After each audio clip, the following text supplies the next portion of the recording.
الله وبركاته. الحمد لله رب العالمين والصلاة والسلام على سيد المرسلين وعلى آله وأصحابه أجمعين. أما بعد، أعوذ بالله من الشيطان الرجيم. بسم الله الرحمن الرحيم.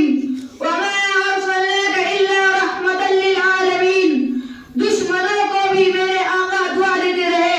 اس قدر وسعت بتاؤ، کیا کسی کے دل میں ہے صدر عزیز عزت، شہداء یعنی رسالت اور منصفین ایک سیرت؟ جو مقدس تھی میرا موضوع سخن ہے، وہ چمنستان کائنات کا کوئی ایک پھول نہیں ہے بلکہ گلدستہ کائنات ہے.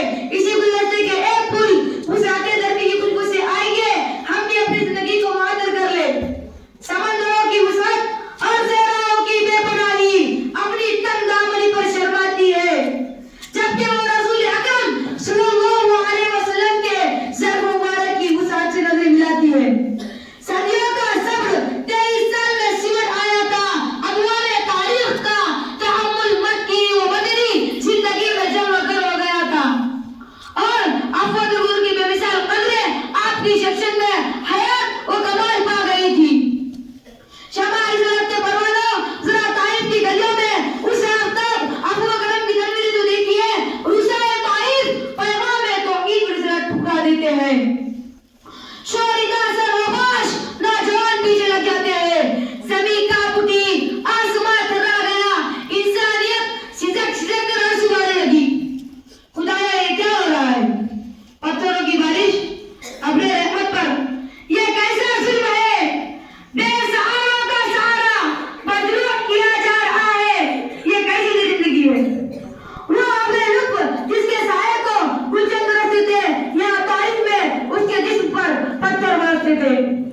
یہ غریب الوطن تاجدار عرب اس خالی کا دیوانہ تھا جس کے قبضے قدرت میں دست و بیاباں، کوہ و صحرا اور بار و بر ہے. وہ بڑا غیور قہار اور جبار ہے. اس کی قہاری کو جوش آ گیا. پہاڑوں کا فرشتہ حاضر خدمت ہے. ان گستاخ ظالموں کو پہاڑوں میں کچل دینے کی اجازت طلب کر رہا ہے. اے تاریخ انسانی سن، اے انقلاب زمانہ کہاں لگا؟ اے فرمانرواؤں کی خریز داستانوں، متوجہ ہو جاؤ. یہ دیکھو عفو و کرم کا آفتاب طلوع ہو رہا ہے. جناب رحمت للعالمین نے سن کر فرمایا کہ میں اس دہر میں خیر و غضب بن کر نہیں آیا. میں کیوں ان کی خیر الہی کی دعا مانگوں؟ بشر ہیں، بے خبر ہیں، کیوں تباہی کی دعا مانگوں؟ ربان مبارک سے دعا کی شکل میں پھول دینے لگتے. اے اللہ میری قوم کو ہدایت دے، یہ مجھ کو نہیں جانتے.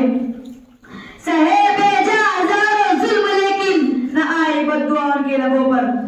شریکان بزم منظر بدل رہا ہے. محترم و محبوب چچا حمدہ رضی اللہ عنہ کا جگر چبانے والی خاتون بیعت کے لیے حاضر ہے. جگر گوش عبد المطلب کا قاتل وحشی سر جھکائے کھڑا ہے. وطن سے بے وطن کرنے والے دشمن مجرموں کی طرح حاضر ہے. بتوں سے برسر پیکار رہنے والے ابو سفیان معافی کی خواستگاری. معاشی اور معاشرتی بائیکاٹ کرنے والے ظالم و سفاق پشیمان کھڑے ہیں، اور دوسری جانب جانیدار صحابہ کی زبان سے الیوم یوم الملحمہ، انتقام انتقام کی صدائیں بلند ہو رہی ہے. قربان جائیے نبی رحمت پر، فدا